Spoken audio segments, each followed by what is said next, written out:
Good morning ज्ञान घर YouTube channel में आपका स्वागत है। आइए हम लोग बिहार एसएससी का सेट प्रैक्टिस करें। फिजिक्स केमिस्ट्री बायोलॉजी का सेट संपूर्ण रूप से आपके पास जा रहा है। आई होप कि मेरे प्यारे साथियों आप सब सही होंगे, ज्ञान घर यूट्यूब चैनल को देख रहे होंगे और अच्छा वे में तैयारी चल रहा होगा। सामने एग्ज़ाम है बिहार एसएससी का, ठीक है। हाँ, लेकिन हमेशा एक बात याद रखिएगा। क्या याद रखिएगा कि जब आप सराउंडिंग में देखें, मतलब कोई भी व्यक्ति जब बाहर को देखता है तो बिखर जाता है, जब अंदर की सुनता है तो निखर जाता है, संवर जाता है। तो आप हमेशा प्रयास करिए, डिस्ट्रक्टिव चीज़ों से बचने का प्रयास करिए। जो आपको मिशन और लक्ष्य से दूर की तरफ लेकर के जाता हो वैसा मार्ग से आप बचने का प्रयास करिएगा। उस मार्ग को सिलेक्ट करिए जो मार्ग आपको लक्ष्य तक पहुंचाने में मदद करता हो और आपके लक्ष्य के प्राप्ति में वो सहायक बने, ठीक है। तो याद रखिएगा, क्या याद रखिएगा? जो बाहर का सुनता है बिखर जाता है, जो अंदर का सुनता है संवर जाता है। तो आप प्रयास करिएगा आंतरिक मन का, जो आपका अंत इच्छा, अंदर से जो रुचि आए वही काम कीजिए। सामने एग्ज़ाम है, लक्ष्य बहुत करीब है, थोड़ा सा एफर्ट लगा देंगे, बिहार एसएससी में आपका एक सीट कंफर्म है। ये मैं दावे के साथ कह सकता हूँ। भले आप मेरे सामने नहीं हैं, लेकिन आपकी लगन, आपकी प्रैक्टिस, आपकी जोश, आपकी उत्साह से हमें ये फील महसूस होता है कि आपकी तैयारी बहुत कारगर है। दिन दूनी रात चौगुनी आप एक किए हुए हैं। तो भगवान से प्रार्थना भी है कि भगवान आपको कामयाब करे, सफलता की ओर अग्रसर करे, आप लक्ष्य को प्राप्त करें। तो आइए बिना समय को वेस्टेज किए हुए हम लोग आते हैं बिहार एसएससी का सेट 24। आज आपके पास सेट है 24, 23 तक पहुंच चुका है सेट। मैं बार बार आपसे कह रहा हूं कि बिहार एसएससी में जो विज्ञान पूछने का जो पैटर्न है बस उसी आधारित पे प्रश्न है। कुछ प्रीवियस ईयर का प्रश्न है, कुछ एक्सपेक्टेशन है जो पूछे जाने की संभावना है। 25 क्वेश्चन एटलीस्ट बिहार एसएससी पूछती है फिजिक्स केमिस्ट्री बायोलॉजी मिला करके। हमारे पास 30 क्वेश्चन का सेट आता है फिजिक्स केमिस्ट्री और बायोलॉजी का। 25 क्वेश्चन आपको, अगर पूरे सेट आप देख रहे हैं, डिफिनिट है आप 25 में 25 कर ले जाएंगे आसानी पूर्वक, कहीं से कोई दिक्कत नहीं होगी। आप जो है साइंस में अच्छा स्कोर कर लेंगे। चलिए आइए हम लोग आते हैं सेट पे। ठीक है, पहला सेट है। क्या कह रहा है पहला क्वेश्चन? पहला क्वेश्चन कह रहा है कि इनमें से कौन सा मोलस्का संघ का एकमात्र उदाहरण है। मोलस्का संघ का एकमात्र उदाहरण है। तो सबसे पहले तो जानिए कि मोलस्का कहते किसको है। तो मोलस्का उसको कहते हैं जिसकी बॉडी सॉफ्ट और अखंडित होता है। यानी मोलस्का में आने वाला जो भी होगा वैसा जीव जिसका शरीर क्या होगा, सॉफ्ट होगा। शरीर क्या होगा, सॉफ्ट और मुलायम होगा। सॉफ्ट तो हो गया, मुलायम ही, अखंडित विभाजित नहीं किया हुआ रहेगा, ठीक है। ये याद रखिएगा। इसका जो है ना, यानी शरीर जो होता है, शरीर की जो बनावट होती है वो कठोर होता है। कैसा होता है? कठोर होता है। जो अंदर से कठोर होता है, अंदर से कठोर होता है और एक बाहर से कठोर होता है। तो आपने घोंगा को देखा होगा, तो घोंगा जो होता है बाहर से कठोर होता है। तो यानी बाहर से जो कठोर होता है उसको हम लोग एग्जाम्पल देते हैं घोंगा, और जो अंदर से कठोर होता है उसका एग्जाम्पल हम लोग देते हैं सीपिया। क्या देते हैं? सीपिया एग्जाम्पल है। ये याद रहेगा। चलिए, एक बात, मुख्य बात है इसमें याद रखिएगा। क्या याद रखिएगा? कि इसमें आने वाला जो हमारा जो एग्जाम्पल होगा वो ऑक्टोपस भी होगा, घोंगा भी होगा। ये याद रखिएगा, ठीक है। तो जो आपका प्रश्न कह रहा है कि इनमें से कौन मोलस्का संघ का एकमात्र उदाहरण है, तो ये आपका ऑक्टोपस है। ये आपका उदाहरण हो गया। मोलस्का कहते किसको है? ये सॉफ्ट शरीर वाला होता है और अखंडित होता है। शरीर की बनावट कैसी होती है? कठोर होती है। अंदर से जो कठोर होगा उसका एग्जाम्पल होता है सीपिया, बाहर से जो कठोर होगा उसका एग्जाम्पल है घोंगा। और एक बात और याद रखिएगा कि इसके जो आप देखेंगे घोंगा शरीर को ढक लेता है। तो शरीर को जो ढकता है उसको हम लोग मेंटल कहते हैं। यानी ढक्कन नुमा जो होता है, जो हार्ड होता है शेल, उसको हम लोग क्या कहते हैं? एक कठोर उत्तक होता है, एक कठोर उत्तक होता है जो शरीर को ढकने का काम करता है। क्या होता है? कठोर उत्तक होता है जो शरीर को ढकने का काम करता है, ढकने का काम करता है, उसको हम लोग मेंटल कहते हैं। क्या कहते हैं? मेंटल। इंग्लिश कहिए या हिंदी कहिए, बात बराबर ही है, मेंटल ही कहते हैं इसको। और ये किसको ढकता है, तो ये मुख्य बातें अगर आपसे पूछ दिया जाए कि घोंघा की जो संरचना यानी शरीर के ऊपर जो हार्ड होता है जो ढक लेता है, तो ढकता किसको किसको है, आंत को और फेफड़ा को ढकता है। यानी ढकता किसको है, किस भाग को, आंत और फेफड़ा को ढकता है, ये याद रखिएगा। तो आई होप कि मोलस्का से संबंधित अब कोई भी प्रश्न पूछेगा तो आपसे छूटेगा नहीं, ये याद रखिएगा। यानी मोलस्का जिसका शरीर सॉफ्ट होता है और हार्ड भी होता है, सेल यानी हार्ड में अगर पूछ दिया जाए कि हार्ड जो सेल होता है वो किस चीज़ का बना होता है, तो ये बना होता है कैल्शियम कार्बोनेट CaCO3 का बना होता है, ठीक। और शरीर को जो ढकता है उसको हम लोग मेंटल कहते हैं। और किस किस भाग को ढकता है, वो आंत को और फेफड़ा को ढकता है, ठीक है। तो यानी स्पीड बढ़ा करके आप देखिए, सुन लीजिए, जितना बार मन करे उतना बार। आपका एक भी प्रश्न अगर आता है मोलस्का से रिलेटेड, ऑक्टोपस से संबंधित, तो छूटेगा नहीं, ये गारंटी के साथ कहते हैं। ज्ञानगर यूट्यूब चैनल को आप देख रहे हैं तो हमारी भी जिम्मेदारी है कि आपका कंसेप्ट क्लियर हो, ठीक। चलिए आइए अगला प्रश्न में आते हम लोग।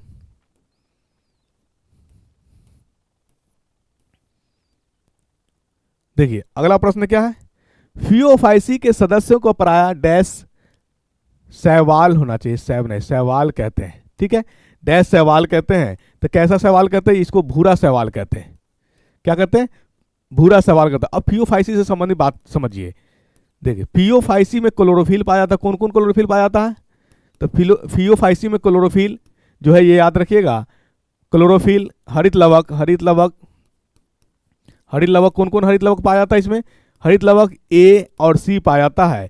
इसके साथ कैरोटीन भी पाया जाता है। क्या पाया जाता है, कैरोटीन। आपसे पूछा जाए कि फियोफाइसी में जो है का सदस्य पराया होता है कैसा, तो ये भूरा अलगी होता है, भूरा शैवाल होता है।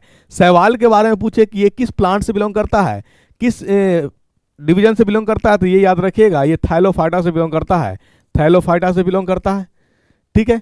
दूसरी बात इससे संबंधित पूछा जा सकता है कि क्या अलगी में क्लोरोफिल पाया जाता है कि नहीं पाया जाता, तो हाँ क्लोरोफिल अलगी में जो है क्लोरोफिल पाया जाता है। अभी आपने लिखा इसी का भाई है फियोफाइसी, जिसमें क्लोरोफिल कौन है, क्लोरोफिल A और क्लोरोफिल C पाया जा रहा है।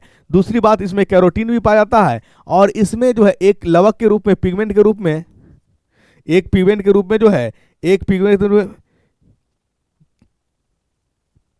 के रूप में जो है फीकोजैंथिन पाया जाता है। क्या पाया जाता है, पिगमेंट के लवक के रूप में फीकोजैंथिन पाया जाता है। क्या पाया जाता है, फीकोजैंथिन, जैंथिन पाया जाता है, ये याद रखिएगा, ठीक है। यानी फियोफाइसी में क्लोरोफिल A क्लोरोफिल C पाया जाता है, ये भूरा रंग का शैवाल होता है।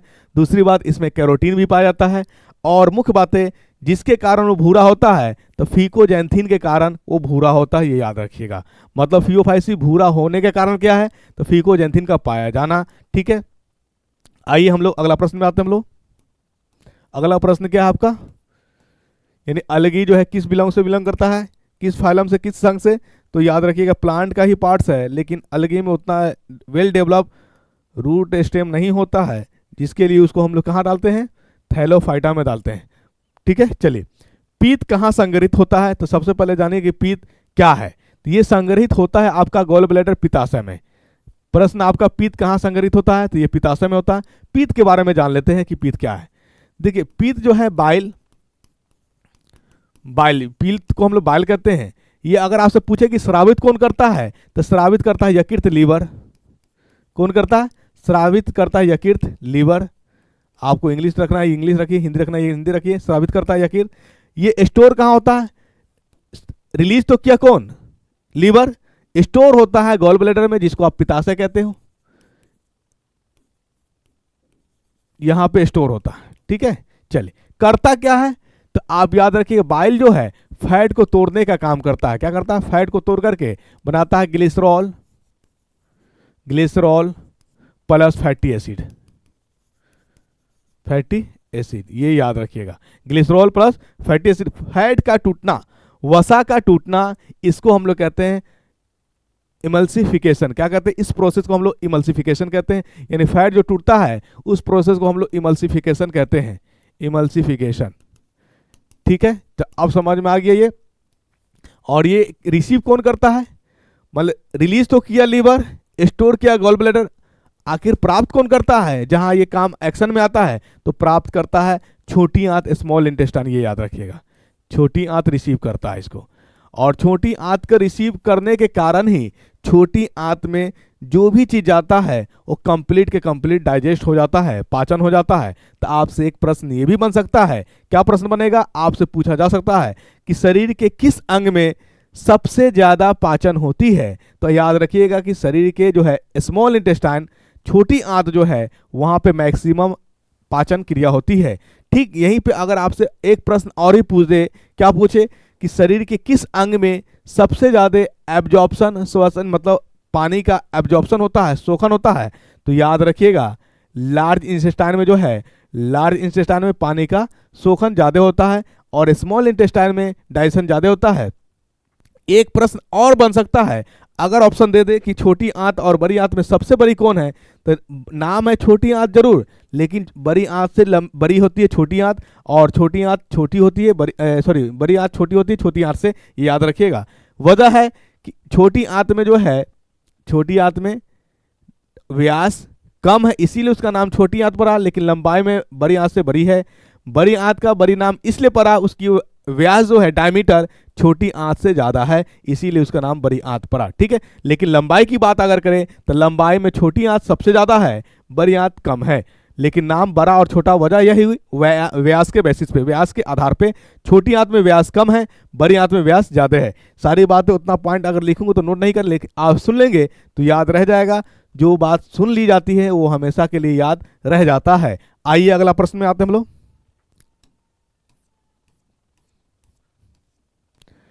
एक मिनट में मनुष्य का हृदय सामान्यतः कितनी बार धड़कता है, तो एक मिनट में मनुष्य का जो हृदय है 72 टाइम धड़कता है, ये याद रखिएगा। यहीं पे एक प्रश्न और भी उठा जा सकता है कि ये हृदय है। ठीक, हृदय के बारे में अध्ययन कहलाना क्या कहलाता है, तो कार्डियोलॉजी कहलाता है। क्या कहलाता है, कार्डियोलॉजी। कार्डियो कोशिका यानी हृदय विज्ञान, हृदय विज्ञान कहते हैं। कार्डियोलॉजी को क्या बोलते हैं, हृदय विज्ञान, कार्डियोलॉजी। ठीक है, हृदय के बारे में अध्ययन क्या कहलाता है, कार्डियोलॉजी। हृदय के बाहर एक लेयर होता है, एक लेयर होता है, अंदर झिल्ली होता है जो हृदय को घेरे रखता है, उस झिल्ली का नाम पड़ता है, उस झिल्ली को हम लोग बोलते हैं पेरिकार्डियम। क्या बोलते हैं, पेरिकार्डियम बोलते हैं, याद रखिएगा। पेरिकार्डियम जो एक झिल्ली है, कार्डियम मतलब हृदय, पेरी मतलब पहले, यानी हृदय के पहले जो झिल्ली होती है उस झिल्ली का नाम पड़ता है पेरिकार्डियम। एक प्रश्न और भी पूछेगा कि हृदय में कितने कोष्ठक होते हैं, तो हृदय में 4 कोष्ठक होते हैं, याद रखिएगा। हृदय में कितने कोष्ठक, तो 4 कोष्ठक होते हैं, याद रखिएगा, 4 कोष्ठक होते हैं। ठीक है, चलिए कौन कौन, तो बांट लीजिए इसका। 2 अलिंद होते हैं, 2 अलिंद और 2 निलय। ठीक है, निलय से ही शुद्ध रक्त का बंटवारा होता है, यानी निलय में शुद्ध रक्त आता भी है, शुद्ध रक्त जाता भी है। अलिंद में अशुद्ध रक्त आता भी है और अशुद्ध रक्त जाता भी है। ठीक है, ये याद रखिएगा। निलय में शुद्ध रक्त पहली बार कहां से आएगा, फेफड़ा से आएगा। ठीक है, ये फिर उसके बाद देगा किसको, ये पूरे शरीर को देगा। इसमें कहां से आएगा, 2 अलिंद आएगा पूरे शरीर से, पूरे शरीर से आएगा अशुद्ध, और ये देगा किसको, फेफड़ा को देगा अशुद्ध। यानी हृदय से जो फेफड़ा तक लेकर के जाती है अशुद्ध रक्त, उसका नाम है पल्मोनरी आर्टरी। क्या नाम है, फफूस धमनी कह लीजिए, फफूस धमनी कह लीजिए। यानी पल्मोनरी को हिंदी में फफूस बोलते हैं, फफूस धमनी, फफूस धमनी। आर्टरीज को हिंदी में धमनी कहते हैं। ठीक है, और वेन्स को हम लोग शिरा कहते हैं। यानी आपसे प्रश्न ये भी पूछा जा सकता है कि हृदय से जो अशुद्ध ब्लड फेफड़ा तक लेके जाती है, कौन लेके जाती है, तो पल्मोनरी आर्टरी लेकर के जाती है, याद रखिएगा।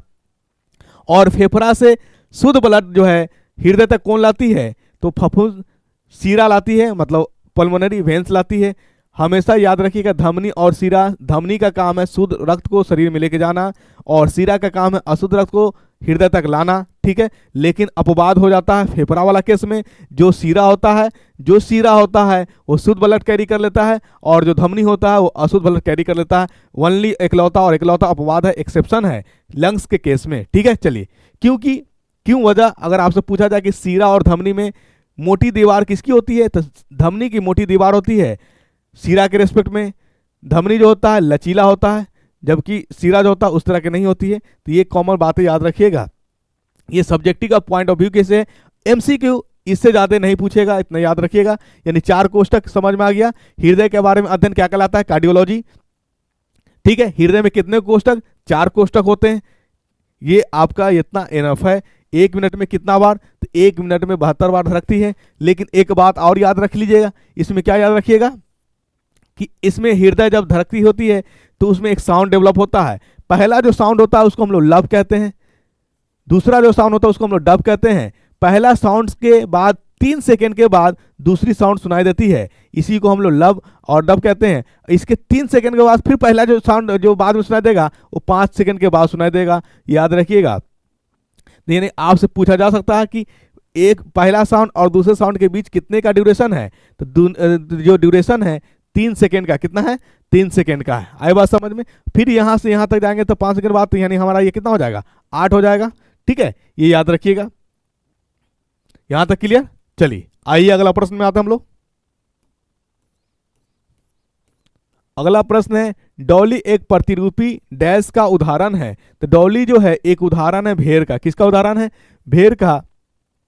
ठीक है, ये एक क्लोन यानी प्रजाति आया था, यानी क्लोन यानी उसी के जैसा सिमिलर दिखता है, उसी को हम लोग प्रतिरूपी कहते हैं। मतलब भेड़ होता नहीं, भेड़ की तरह दिखता है, इसीलिए उसका उपनाम दे दिया गया है, डॉली दिया गया। क्या दिया गया है? डॉली दिया गया है, ये याद रखिएगा।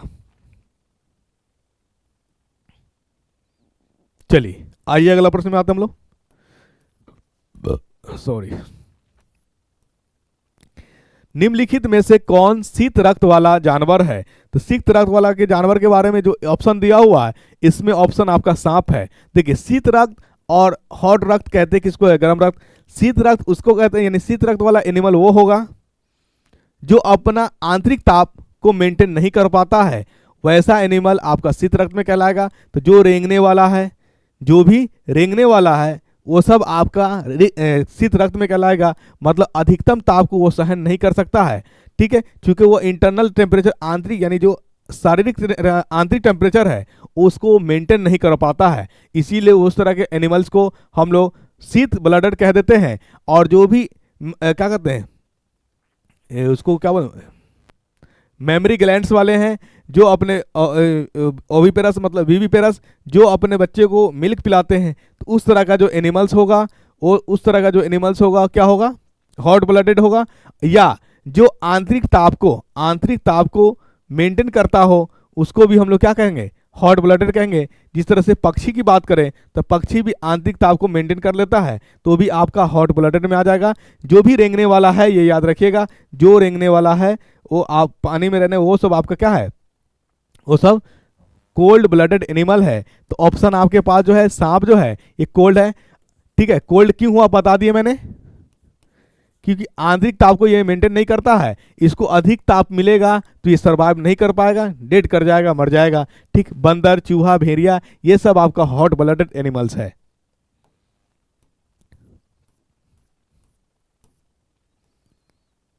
निम्नलिखित में से कौन सी ग्रंथि इंसुलिन बनाती है? तो इंसुलिन बनाने का काम जो है अग्नाशय पैंक्रियाज का है। पैंक्रियाज को हिंदी में अग्नाशय कहते हैं। ठीक, इसमें जो है 2 सेल होता है, याद रखिएगा, अल्फा सेल और बीटा सेल। अल्फा सेल बनाता है ग्लूकागन। ये भी प्रश्न बन सकता है कि आखिर पैंक्रियाज का कौन सा सेल है जो ग्लूकागन बनाता है और कौन सा सेल है यानी कोशिका जो आपका इंसुलिन बनाता है? तो बीटा कोशिका जो है वो इंसुलिन बनाता है, और अल्फा कोशिका जो है, अल्फा कोशिका वो क्या बनाती है? बोलिए। अल्फा कोशिका ग्लूकागन बनाती है, याद रखिएगा। आखिर करता क्या है? तो ये इंसुलिन जो है ग्लूकोज लेवल को यानी ग्लूकोज शुगर लेवल को क्या करता है? मेंटेन करता है। ठीक है, चलिए, ये आपका ग्लूकागन जो है अगर इंसुलिन का लेवल बढ़ जाए तो उसको मेंटेन करता है और एनर्जी के फॉर्मिंग में ये काम करता है, ये याद रखिएगा। पैंक्रियाज जो है एक एंजाइम भी सिक्रीट करता है जिसको हम लोग बोलते हैं पाचक रस या पैंक्रियाटिक जूस कह लीजिए। इसको क्या कहिए? पैंक्रियाटिक जूस कहिए। ठीक है ना, पैंक्रियाटिक जूस ये आपका है। यहीं पे हम बात कर लेते हैं अगर पीयूष ग्रंथि के, पिट्यूटरी ग्रंथि के, तो इसको हम लोग मास्टर ग्रंथि के नाम से जानते हैं। लेकिन अगर आपसे प्रश्न पूछ दे कि मास्टर ग्रंथि कौन है, मास्टर ग्रंथि कौन है? पीयूष ग्रंथि तो आपका मास्टर ग्रंथि है, इसका ग्रंथि कौन है, मास्टर का मास्टर, तो मास्टर का मास्टर ग्रंथि जो है हाइपोथैलेमस है। कौन है, हाइपोथैलेमस, ये याद रखिएगा। यानी हाइपोथैलेमस को मास्टर का मास्टर ग्रंथि कहा जाता है। मास्टर को, यानी हाइपोथैलेमस नहीं दिखा अगर आपको, तो इसको हम लोग हाइपोथैलेमस को जो है मास्टर का मास्टर ग्रंथि कहते हैं, मास्टर का मास्टर ग्रंथि कहते हैं, राइट। चलिए आइए अगला प्रश्न में आते हैं। अगेत झुलसा अर्ली ब्लाइट निम्नलिखित में से किसका एक सामान्य रोग है, तो यह याद रखिएगा अर्ली ब्लाइट जो है ये आलू में होने वाला रोग है। क्या है, आलू में होने वाला रोग है, ठीक है। कहाँ होता है, तो आलू का जो ओल्ड पत्ती है, ओल्ड पत्ती में, पुराने पत्ती में जो है, आपने देखा होगा दिनाय वगैरह, तो दिनाय राउंड हो जाता है, यानी पुराने पत्ती में क्या हो जाता है, ये गोलाकार हो जाता है और उसको सुखा देता है। तो ये आलू का है।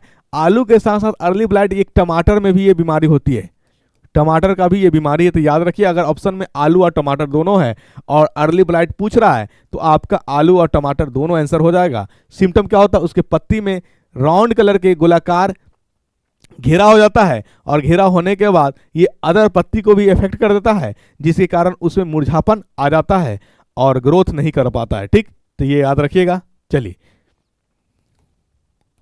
अगला प्रश्न क्या है आपका, मनुष्य के शरीर में मूत्र कहाँ एकत्रित होती है, तो मनुष्य के शरीर में जो मूत्र एकत्रित होता है उसको हम लोग मूत्राशय कहते हैं। कहाँ कहते हैं, मूत्राशय, यानी गुर्दे के पास, यानी किडनी के पास से एक दो जो है यूरेटर होता है, यानी यूरेटर जो लाता है यूरिन को यहाँ पे रख देता है, ये है आपका यूरिनरी ब्लैडर जिसको मूत्राशय कहते हैं। और यहाँ से मूत्र मार्ग द्वारा आता है और यूरेथ्रा के थ्रू क्या होता है, शरीर से बाहर। आपसे पूछा जा सकता है कि किडनी से मूत्र को यूरिनरी ब्लैडर यानी मूत्राशय तक कौन लाता है, तो यूरेटर लाता है। कौन लाता है, यूरेटर कितना होता है, तो एक जोड़ी कह लीजिए, दो होता है, ठीक। और ये मूत्र मार्ग के द्वारा यूरेथ्रा में जाता है और यूरेथ्रा जो है इसे शरीर को क्या कर, यानी शरीर से बाहर कर देता है। यानी यूरिन शरीर से बाहर होता है किसके द्वारा, यूरेथ्रा के द्वारा। एक बीमारी यहाँ पे खास करके आ जाता है और पूछ बैठता है कि आखिर किडनी में जो है, किडनी में ग्लूकोज का फिल्टर कौन करता है, ग्लूकोज को सेपरेट कौन करता है, यानी ब्लड से ग्लूकोज को सेपरेट कौन करता है, तो आप याद रखिएगा ग्लोमेरुलस ट्यूब्यूल्स। कौन, ग्लोमेरुलस ट्यूब्यूल्स, यही आग पाप फंक्शनिंग कम कर देता है। तो यूरिन में शुगर आ जाता है, क्या आ जाता है, यूरिन में शुगर आ जाता है।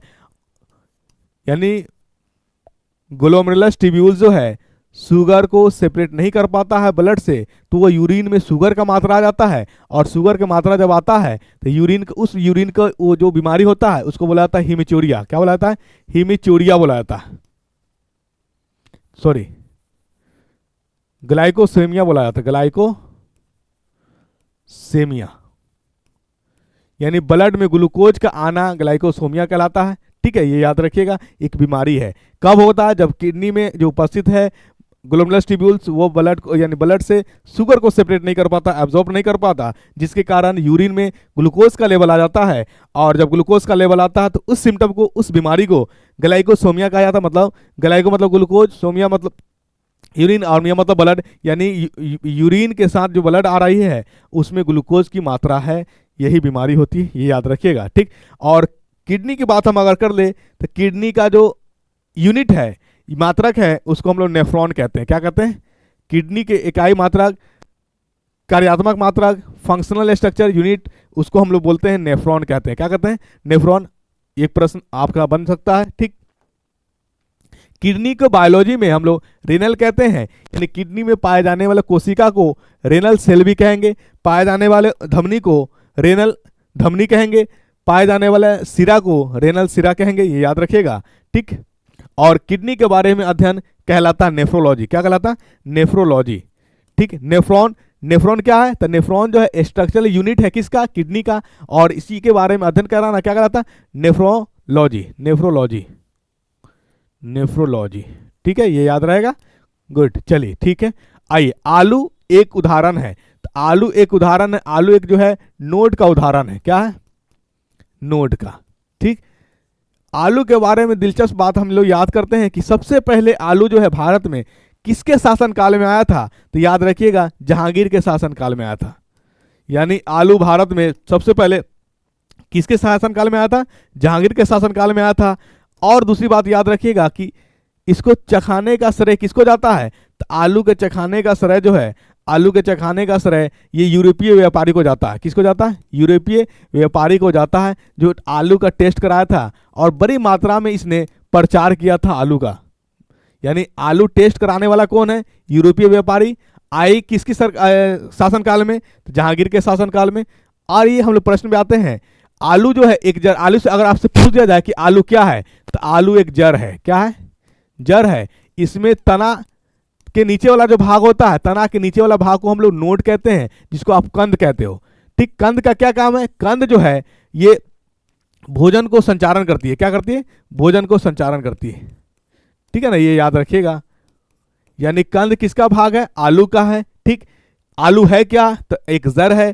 क्या करता है? मतलब इसमें जो है एक मुख्य बात याद रखिए कि आलू जो है, आलू में मुख्य गुण यह क्या? इसमें vitamin C plus B complex पाया जाता है और आलू का एक प्राकृतिक सौंदर्य के रूप में भी जाना जाता है। सुंदरता के लिए भी इस्तेमाल किया जाता है आलू को। यानी बहुत खासियत है आलू में। इसीलिए अगर आपसे पूछा जाए कि एवरग्रीन, एवर रिस्पेक्टेबल, यानी हर किसी का इज्जत सम्मान बचाने वाला कौन है? तो वो आलू है। कोई अतिथि आ जाए, कोई गेस्ट आ जाए, कोई सब्जी नहीं है, आलू बना दीजिए, क्या हो जाएगा? क्लियर हो जाएगा।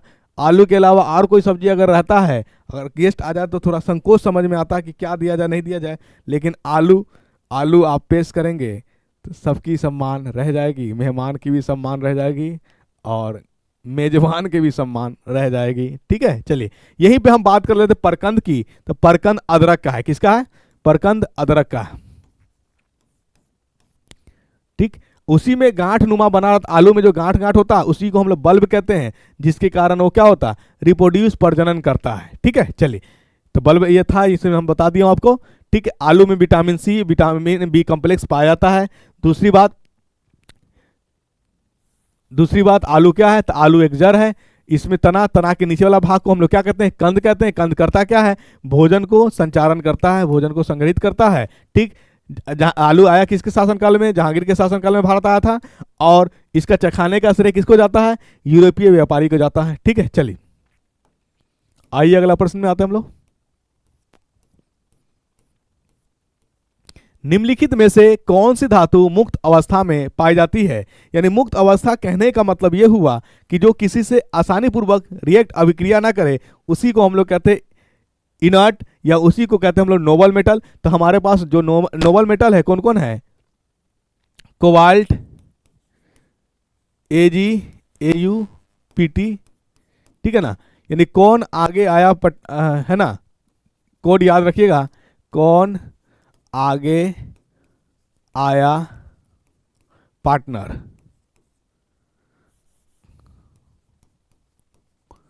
आपस में बातचीत के बारे में हम लोग लिखते ना, कौन आगे आया पार्टनर, मतलब कोबाल्ट है, या इसी को आप कोबाल्ट के जगह लिख लीजिए ना, कॉपर लिख लीजिए। ठीक है, कॉपर, सिल्वर, गोल्ड और प्लेटिनम, ये आपको नोबल मेटल के नाम से जाना जाता है। नोबल मेटल के नाम से जाना जाता है, मतलब मुक्त अवस्था में रहने वाला है, किसी से अभिक्रिया नहीं करता है आसानी पूर्वक। ठीक, उसके यानी इसका दूसरा और नाम भी है। अगर आपसे पूछ दिया जाए कि वैसा धातु का नाम बताइए जिसका सिक्का बनाया जाता है, क्या बनाया जाता है? सिक्का बनाया जाता है। तो सिक्का बनाने वाले को हम लोग कहते हैं क्वाइनेज। क्या कहते हैं? क्वाइनेज। तो इसको हम लोग क्वाइनेज मेटल के भी नाम से जानते हैं, सिक्का, क्वाइनेज। ठीक है, चलिए ये याद रखिएगा। ठीक, तो आपके मुक्त अवस्था में जो आसानी पूर्वक रिएक्ट नहीं करता है, तो आप देखिए तांबा जो है, यानी जस्ता, शीशा, लोहा, ये सब करता है, तांबा नहीं करता आपका आसानी पूर्वक। तो आंसर आपका क्या हो जाएगा? तांबा, जो मुक्त अवस्था में पाया जाता है ऑप्शन के अकॉर्डिंग। अगर तांबा होता, सोना होता, सिल्वर होता, तो आंसर मोर सुपीरियर किसका हो जाता? सोना का आंसर हो जाता। ये याद रखिएगा। ठीक, चलिए आइए अगला प्रश्न में आते हैं हम लोग। आंतरिक संक्रमण तत्वों की कुल संख्या कितनी होती है? तो आंतरिक संक्रमण कहते हैं हम लोग एफ ब्लॉक वाले एलिमेंट्स को। किसको कहते हैं? एफ ब्लॉक वाले एलिमेंट्स को। और इसमें आने वाले को दो भागों में बांटा गया है, एक्टिनोइड, एक्टिनोइड और लेंथेनोइड। लेंथेनोइड याद रखिएगा, इसमें भी 14 एलिमेंट्स होते हैं और इसमें भी 14 होते हैं, तो कुल मिला के कितने हो गए? 28। यानी आपका आंतरिक तत्वों की पूछे तो ये आपका एफ ब्लॉक की बात कर रहा है, मतलब एक्टिनोइड और लेंथेनॉइड की बात कर रहा है। और एक्टिनोइड में भी 14 होते हैं, लेंथेनॉइड में भी 14 होते हैं। कुल मिलाकर के कितने हो गए आपके? कुल मिलाकर के 28 हो गए। तो इसका करेक्ट आंसर क्या हो जाएगा आपका? 28। B number is the correct answer. आइए अगला प्रश्न में आते हम लोग। कार्बन डाइऑक्साइड है एक, यानी कार्बन डाइऑक्साइड का दूसरा नाम क्या है? कार्बन डाइऑक्साइड का दूसरा नाम ड्राई आइस का है। लेकिन यहाँ ऑप्शन जो पूछा, अपचायक, उपचायक, निर्जलीकारक, निर्जलन, विरंजन कारक, मतलब ये जो है आपका निर्जली कारक है, यानी कार्बन डाइऑक्साइड क्या है? एक निर्जली कारक है। कार्बन डाइऑक्साइड का दूसरा नाम अगर आपसे पूछे तो क्या बताइएगा? Dry ice. कार्बन डाइऑक्साइड जो है ग्रीन हाउस गैस भी है। क्या है?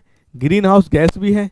दूसरी बात, यानी कार्बन डाइऑक्साइड को जो है एरेटेड गैस भी कहते हैं, एरेटेड गैस भी कहते हैं, क्योंकि ये पानी में फिर के जो हम लोग सॉफ्ट वाटर पीते हैं, कोल्ड ड्रिंक्स, उसमें यही गैस रहता है। ठीक है, ये याद रखिएगा। आइए अगला प्रश्न में आते हम लोग। ग्रीन हाउस गैस है, अभी मैंने आपको बताया green house gas carbon dioxide, nitrate oxide, sulphur dioxide, ethane नहीं, मेथेन अगर होता तो ग्रीन हाउस गैस होता। तो ये ऑप्शन आपका मोर देन वन है नहीं, तो इकलौता आंसर आपका मार दीजिए इसमें, carbon dioxide. Carbon dioxide is the green house gases. ठीक है, चलिए आइए अगला प्रश्न में। हाइड्रोक्सी हाइड्रोक्सी समूह वाला ऑर्गेनिक अम्ल है। चलिए, ऑर्गेनिक अम्ल कहते हैं किसको है? वैसा यौगिक जो कार्बन और हाइड्रोजन के अलावा किसी अन्य तत्व से मिला रहता है, उसी को हम लोग ऑर्गेनिक कहते हैं। यही बात अगर हम लोग इनऑर्गेनिक के करेंगे तो हाइड्रोकार्बन की बात करेंगे तो वैसा यौगिक जो सिर्फ और सिर्फ हाइड्रोजन और कार्बन से मिलकर बना हो, उसे हम लोग हाइड्रोकार्बन कहते हैं। और वैसा कंपाउंड या वैसा यौगिक जो हाइड्रोजन कार्बन के अलावा किसी अन्य तत्व से मिलकर के बना होगा, उसे हम लोग ऑर्गेनिक कहते हैं। क्या कहते हैं? ऑर्गेनिक कहते हैं। आपसे पूछा हाइड्रोक्सी समूह, हाइड्रोक्सी समूह का मतलब OH। क्या हो गया? OH से रिलेटेड आपका इसमें जो दिया हुआ है वो कौन होगा? तो सबसे पहले आपका फॉर्मूला लिखिए, बेंजोइक अम्ल लगा रखा है, यानी इसके नाम में देखिए क्या लगा? इक लगा। तो इक जब भी लगता है उसको हम लोग कार्बोजिलिक कहते हैं। क्या कहते हैं? कार्बोजिलिक अम्ल को, कार्बोजिलिक अम्ल के लास्ट में जो है, कार्बोजिलिक अम्ल के लास्ट में इक लगता है, आई एक लगता है। ठीक है, आई एक लगता है तो आपका इक है, इसका मतलब ये कार्बोजिलिक समूह का है। कार्बोजिलिक समूह का है तो कार्बोजिलिक समूह मतलब बेंजोइक लगा हुआ है। क्या लगा हुआ? ठीक है ना, क्या लगा हुआ? बेंजोइक लगा हुआ है।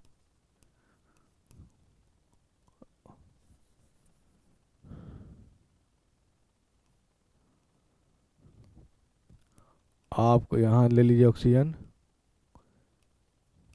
ये हो गया आपका बेंजोइक अम्ल। ठीक है, बेंजीन रिंग से कार्बोजिलिक यानी COOH, यहाँ पे कुछ नहीं तो कार्बन होता है, तो ये आपका COOH हो गया। क्या हो गया? COOH, इसी को हम लोग कहते हैं कार्बोजिलिक अम्ल। तो यानी बेंजोइक आपका कार्बोजिलिक से हो गया। कार्बोलिक अम्ल क्या है? तो कार्बोलिक अम्ल को हम लोग दूसरा नाम फिनॉल कहते हैं। क्या कहते हैं? फिनॉल कहते हैं। और फिनॉल का स्ट्रक्चर होता है, फिनॉल का स्ट्रक्चर होता है बेंजीन रिंग बना लीजिए, बेंजीन रिंग बना लीजिए, इससे अल्कोहल जो जुड़ जाएगा, इसी को हम लोग फिनॉल कहते हैं। क्या कहते हैं? फिनॉल कहते हैं। ठीक, और फिनॉल का यूज आप जानते हैं कि जो कचरा नाला वगैरह होता है उसमें जो कीड़ा होता है उसको मारने के लिए इसका प्रयोग किया जाता है फिनॉल का। ठीक है, यानी बेंजीन रिंग से अल्कोहल का जोड़ना फिनॉल कहता जाता है। और इसी का नाम है, दूसरा नाम कार्बोलिक अम्ल। क्या नाम है? कार्बोलिक अम्ल जो है फिनॉल का ही नाम है। ठीक है, ये याद रखिएगा, कार्बोलिक अम्ल। ठीक, तो OH तो यहाँ समझ में आ गया। अब हमारा देखिए, इक यहाँ भी लगा हुआ, इक यहाँ भी लगा हुआ, इसका मतलब ये सब कार्बोजिलिक अम्ल का है। A, C और D ये कार्बोजिलिक अम्ल का है। कार्बोलिक अम्ल जो है आपका ये फिनॉल है। यही हाइड्रोक्सिल जो क्वेश्चन आपसे पूछा है, हाइड्रोक्सी समूह, तो आपका ये फिनॉल कार्बोलिक अम्ल जो है ये हाइड्रोक्सी समूह का हो गया। याद रखिएगा, क्या याद रखिएगा? कि इक लगा रहेगा, क्योंकि इसमें भी इक है, लेकिन इसका अनदर नेम जो है फिनॉल भी है। फिनॉल भी है, तो हमेशा जरूर चेक कर लीजिएगा। यानी कार्बोलिक अम्ल, यानी कभी कभी कॉमन नेम से भी प्रश्न बन जाता है। अगर इक पे आते तो सब में इक लगा हुआ, फंसने की संभावना ज्यादा है यहाँ। ठीक है, लेकिन अगर कॉमन नेम पता था तो इसका बन गया था। ठीक है, चलिए आइए अगला प्रश्न में। निम्नलिखित में से सर्वाधिक कठोर धातु है। सबसे कठोर धातु कौन है इसमें? टंगस्टन है। क्या है? टंगस्टन है। और यहाँ पे एक अपर, यानी इसको जो है वोल्फ्रम कहा जाता है। और इसका यूज बल्ब का फिलामेंट के रूप में भी किया जाता है, बल्ब के फिलामेंट के रूप में भी किया जाता है। इसका जो है घनत्व और मेल्टिंग पॉइंट काफी उच्च होता है, याद रखिएगा। ठीक, चलिए, यानी टंगस्टन का सिंबल क्या है? डब्लू। डब्लू का फुल फॉर्म वोल्फ्राम। ठीक है, सबसे कठोर होता है ये। अगला प्रश्न क्या है? कैरेट सोने में शुद्ध स्पर्न का अनुपात होता है, यानी 18 कैरेट सोना में, तो 18 कैरेट सोना में जो सोना होता है, यानी इसमें सोना 75% होता है, 25% मिलावट होता है। 25% क्या होता है? अशुद्धियां, मतलब मिलावट होता है, दूसरे धातु मिलाए जाते हैं, और 75% ही सोना होता है। ठीक, यहीं पे बात हम लोग अगर कर ले 24 कैरेट की, तो 24 कैरेट में 100% सोना होता है, लेकिन उसका ज्वेलरी ये में प्रयोग इसलिए नहीं किया क्योंकि वो सॉफ्ट हो जाता है, मुलायम हो जाता है। ठीक है, उसको हार्ड करने के लिए कुछ अशुद्धियां उसमें मिलाई जाती है। ताकि आपका पूछा जाए कि सबसे शुद्ध रूप सोने का क्या है, तो सबसे शुद्ध रूप सोने का 24 कैरेट है। 24 कैरेट है। अशुद्ध 18 से शुरू होता है, 18 कैरेट, 22 कैरेट, 20 कैरेट, 24 कैरेट। ठीक है, चलिए, इस्पात या आयरन वस्तु में जिंक के पतली परत के लेपन का नाम क्या है? तो इसके जिंक के पतली परत का नाम है यशद लेपन, गैल्वेनाइजेशन। क्या नाम है? गैल्वेनाइजेशन, यशद लेपन। गैल्वेनाइजेशन यानी किसी भी धातु पर जिंक की पतली परत चढ़ाना क्या कहलाता है? यशद लेपन, गैल्वेनाइजेशन कहलाता है। ठीक है, चलिए आइए अगला प्रश्न बात हम लोग। प्रोटियम में कितने न्यूट्रॉन मौजूद होते हैं? तो मैंने आपको बताया था कि पूरे केमिस्ट्री में, पूरे तत्व में इकलौता प्रोटियम ही है जिसमें न्यूट्रॉन 0 होता है, बाकी सब में कुछ ना कुछ प्रोटॉन यानी न्यूट्रॉन्स होते हैं। प्रोटियम ही एक ऐसा उदाहरण और एक ऐसा तत्व है। प्रोटियम किसका आइसोटोप्स है? समस्थानिक है, तो हाइड्रोजन का 3 समस्थानिक होता है, प्रोटियम, ड्यूट्रियम और ट्रिटियम। प्रोटियम में न्यूट्रॉन 0, ड्यूट्रियम में न्यूट्रॉन 1, ट्रिटियम में न्यूट्रॉन 2, ये माइंड में रखिएगा। और प्रोटियम में न्यूट्रॉन की संख्या कितनी होती है? तो प्रोटियम में न्यूट्रॉन की संख्या 0 होती है, ये याद रखिएगा। प्रोटियम क्या है? एक समस्थानिक है। समस्थानिक कहते हैं किसको है? सेम तत्व में परमाणु संख्या क्या होगा? सेम होगा, परमाणु भार अलग अलग होगा, तो उस तरह को हम लोग आइसोटोप्स मतलब समस्थानिक कहते हैं। ठीक, यानी आइसोबार की बात किया जाएगा तो आइसोबार विभिन्न तत्वों की बात करता है और आइसोटोप सेम तत्व की बात करता है, ये याद रखिएगा। आइसोबार में मास सेम होते हैं, तत्व अलग होते हैं। आइसोटोप्स में तत्व सेम होते हैं, मास अलग होते हैं। ठीक है, चलिए, उस तत्व का नाम बताइए जिसका इलेक्ट्रॉनिक विन्यास 2, 8, 7, मतलब कुल मिलाकर इलेक्ट्रॉन कितना हो गया? 8 है 2 10 और 17, तो 17 एटॉमिक नंबर किसका होता है? क्लोरीन का होता है, ये याद रखिए। क्लोरीन क्या होता है? एक गैस होता है। ठीक है, क्लोरीन क्या है? एक गैस है। सबसे ज्यादा अगर आपसे पूछा जाए क्या पूछा जाए? इलेक्ट्रॉन नेगेटिव, इलेक्ट्रॉन ऋणात्मक, तो ये फ्लोरीन का होता है, ये याद रखिएगा। सबसे ज्यादा इलेक्ट्रॉन नेगेटिविटी किसका होता है? फ्लोरीन का होता है। ठीक है, चलिए, क्लियर। ये हाइड्रोजन फैमिली से है, यानी क्लोरीन के किस फैमिली से है? तो याद रखिए क्लोरीन जो है हाइड्रोजन फैमिली से है। हाइड्रोजन फैमिली किसको कहते हैं? हाइड्रोजन फैमिली वैसा फैमिली, यानी उसमें आने वाला वह तत्व जिसका प्रयोग सॉल्ट के निर्माण में, नमक के निर्माण में किया जाता है, तो उसे हम लोग हाइड्रोजन ग्रुप कहते हैं, हाइड्रोजन फैमिली कहते हैं। ठीक है, चलिए,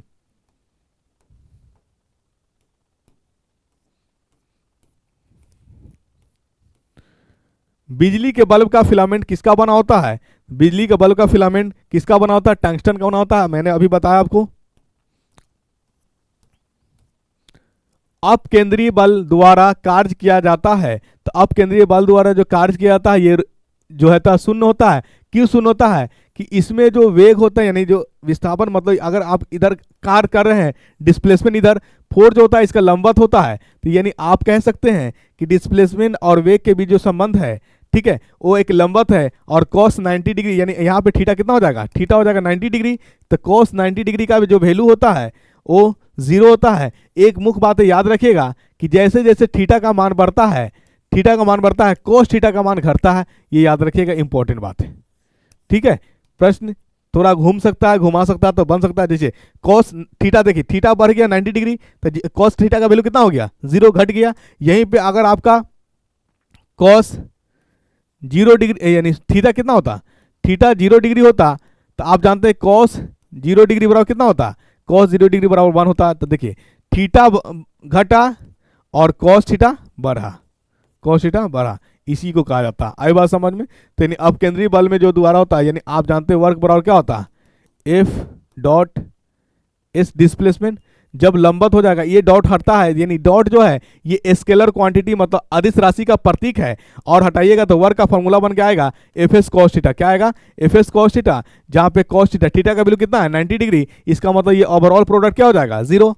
यानी किसी भी चीज को जब जीरो से मल्टीप्लाई कर दीजिएगा तो पूरे को क्या कर देगा? जीरो कर देगा, ये याद रखिएगा। ठीक है, चलिए। भौतिक मात्रा रेडियोधर्मी गतिविधि की इकाई क्या है? तो भौतिक मात्रा यानी रेडियोधर्मी का रेडियोएक्टिव एलिमेंट्स का जो यूनिट है वो बैकरल है। क्या है? बैकरल है। चलिए आइए अगला प्रश्न में आते हैं।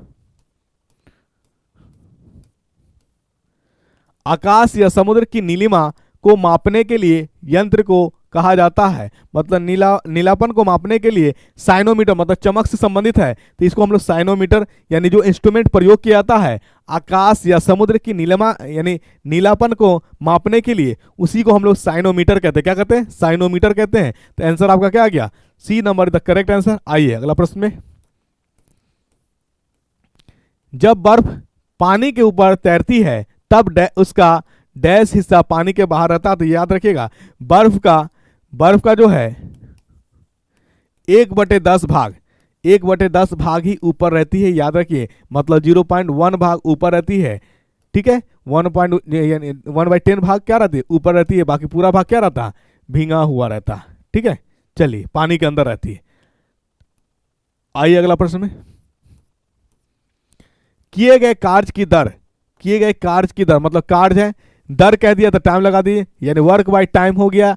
यानी जब भी दर कह दे तो दिए गए राशि को टाइम से डिवाइड कर दीजिएगा तो वो दर कहलाएगा। तो उसी को हम लोग कहते हैं शक्ति। क्या कहते हैं? शक्ति, पावर।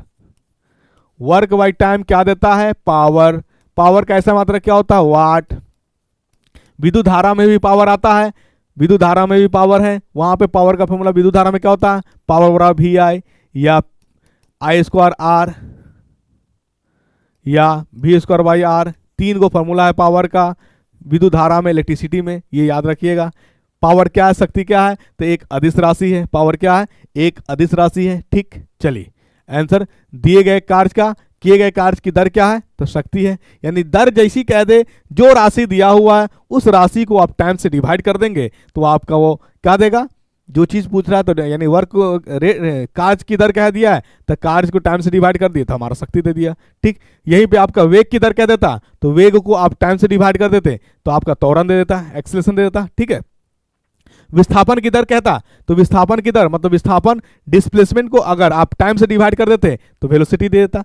यानी जब भी दर कहे, जो राशि दिया हुआ उसको टाइम से डिवाइड कर दीजिएगा तो उस चीज के एक रिलेशन आएगा, जो आएगा वो आपको बता दीजिएगा आंसर। ठीक है, चलिए अगला प्रश्न क्या है? ताजे पानी का हिमांक बिंदु क्या है? तो ताजे पानी का जो हिमांक बिंदु होता है वो 0 डिग्री सेल्सियस होता है। यहीं पे आ गई बात 4 डिग्री सेल्सियस की, तो बात कर लीजिए। अगर आपसे पूछ दिया जाता है कि पानी का मैक्सिमम घनत्व कितना डिग्री पे होता है, तो पानी का मैक्सिमम घनत्व यानी यहाँ पे है मैक्सिमम डेंसिटी पानी का कितना? 4 डिग्री सेल्सियस है। मैक्सिमम डेंसिटी पानी का कितना होता है? 1 ग्राम पर ml। Maximum density 4 degree Celsius पे। सबसे ज्यादा डेंसिटी अगर होता है, सबसे ज्यादा अगर डेंसिटी होता है किसका होता है? मरकरी का होता है लिक्विड फॉर्म में। वो आपका कितना होता है? 13.6 ग्राम पर ml। ये यूनिट है किसका? घनत्व का, ग्राम पर ml। ठीक है, चलिए आए बात समझ में। आइए अगला प्रश्न में आते हम लोग। तारों का रंग किस पर निर्भर करता है? तो याद रखिएगा तारों का रंग जो है वो तापमान पर निर्भर करता है। किस पे? तापमान पर निर्भर करता है। यहीं पे हम बात करेंगे छोटा तारा की, तो छोटा तारा जो होता है वो लाल रंग का दिखता है। अगर आपसे पूछ दिया जाए कि छोटा तारा किस रंग का दिखता है, तो लाल रंग का दिखता है। इसकी ताप कितनी होती है? तो इसकी ताप जो होती है 3000 डिग्री सेल्सियस होती है। वहीं पे अगर हम बात करेंगे बड़े तारे की, ठीक है, तो ये बड़े तारा जो होता है नीला रंग का होता है। क्या होता है? नीला रंग का होता है। और इसका जो ताप होता है कितना? 30,000 डिग्री सेल्सियस होता है, ये याद रखिएगा। मतलब कलर रंग का होना या जो तारा है वो डिपेंड करता है, यानी तारे का रंग जो निर्भर करता है ताप पर ही निर्भर करता है। ताप कम है तो हमारा यानी इसको हम छोटा तारा कह सकते हैं, या इसको हम लोग ठंडा तारा भी कह लेंगे। क्या कहेंगे? ठंडा तारा। क्या कहेंगे? ठंडा तारा भी कह लेंगे। इसकी ताप कितनी होती है? 3000 डिग्री सेल्सियस और इसका रंग कैसा होता है, लाल होता है। वहीं पे हम अगर बात करेंगे बड़े तारा की, जिसकी ताप 30,000 डिग्री सेल्सियस होती है, तो उसका रंग नीला होता है। क्या होता है, नीला होता है। इसका मतलब रंग जो है निर्भर कर रहा है किस पे, ताप पे निर्भर कर रहा है। किस पे निर्भर कर रहा है, ताप पर निर्भर कर रहा है। ठीक है, चलिए आई होप यहां तक क्लियर हुआ होगा आपको। आइए अगला प्रश्न में आते हम लोग।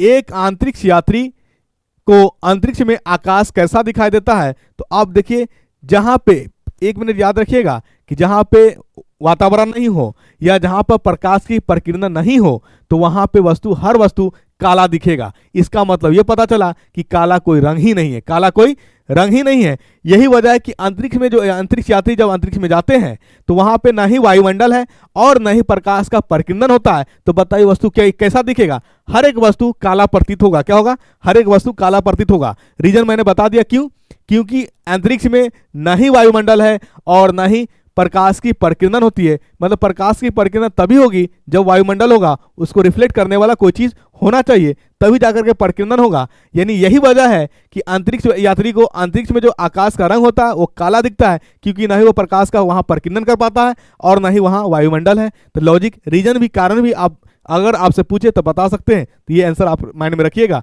आइए अगला प्रश्न में आते हैं हम लोग।